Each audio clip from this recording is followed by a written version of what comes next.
Shalom, selamat pagi Bapak, Ibu, Saudara. Terima kasih telah bergabung bersama kami dalam Renungan Harian Jemaat GKJ Bandung.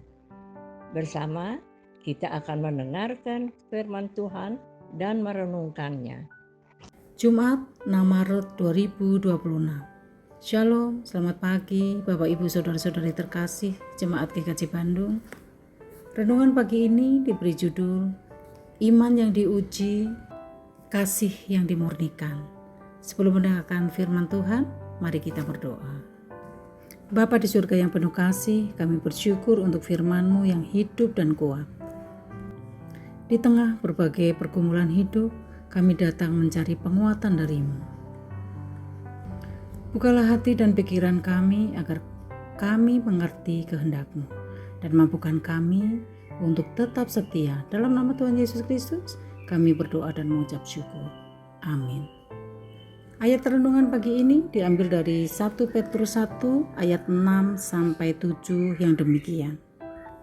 Bergembiralah akan hal itu sekalipun sekarang ini kamu sementara harus berduka cita oleh berbagai-bagai pencobaan. Yang dimaksud untuk membuktikan kemurnian imanmu yang jauh lebih tinggi nilainya daripada emas yang fana, yang diuji kemurniannya dengan api sehingga kamu memperoleh pujian, kemuliaan, dan kehormatan pada waktu Yesus Kristus menyatakan diri. Demikian firman Tuhan. Bapak Ibu yang dikasihi Tuhan Yesus Kristus, dalam 1 Petrus 1 ayat 6-7, Rasul Petrus menulis kepada jemaat yang sedang mengalami berbagai penderitaan dan penganiayaan. Mereka bukan sedang hidup dalam kenyamanan, melainkan dalam tekanan. Namun Petrus berkata, sekalipun sekarang ini kamu seketika harus berduka cita oleh berbagai-bagai pencobaan. Firman Tuhan tidak menyangkal kenyataan bahwa hidup orang percaya bisa penuh ujian. Menjadi pengikut Kristus bukan berarti bebas dari masalah. Justru terkadang iman kita diuji melalui sakit penyakit, melalui kesulitan ekonomi, melalui konflik keluarga, atau tekanan pekerjaan.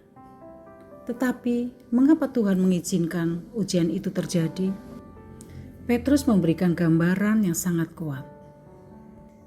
Iman kita seperti emas yang dimurnikan dalam api.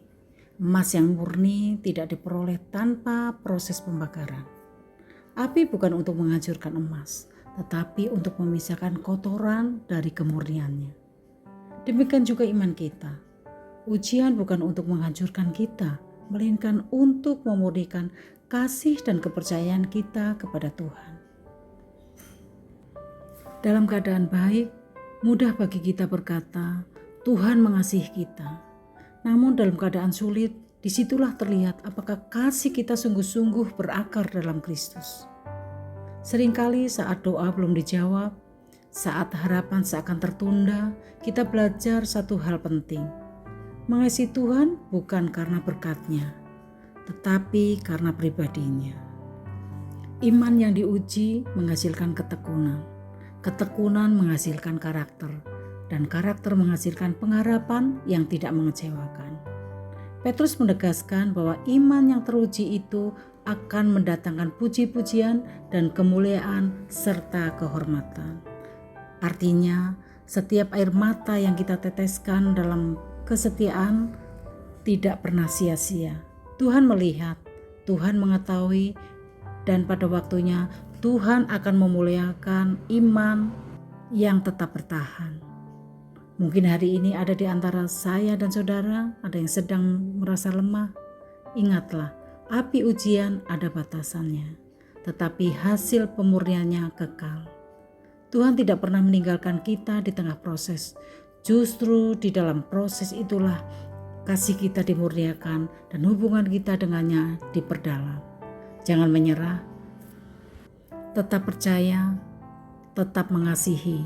Karena iman yang diuji akan menjadi iman yang teguh dan kasih yang dimurnikan akan menjadi kasih yang dewasa.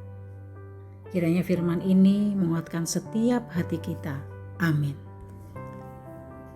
Kita akhiri dengan doa untuk menutup renungan pagi ini. Mari kita berdoa. Tuhan yang setia, terima kasih untuk firman-Mu yang menguatkan kami saat iman kami diuji. Tolong kami tetap percaya dan mengasihi-Mu dengan tulus. Murnikan hati kami dan jadikan kami semakin serupa dengan kehendak-Mu. Bapa yang penuh kasih, kami menyerahkan hari ini ke dalam tangan-Mu. Pimpin setiap langkah, perkataan, dan keputusan kami. Lindungi kami dari yang jahat, kuatkan dalam setiap tantangan, dan biarlah kami selalu tinggal dalam penyertaan-Mu.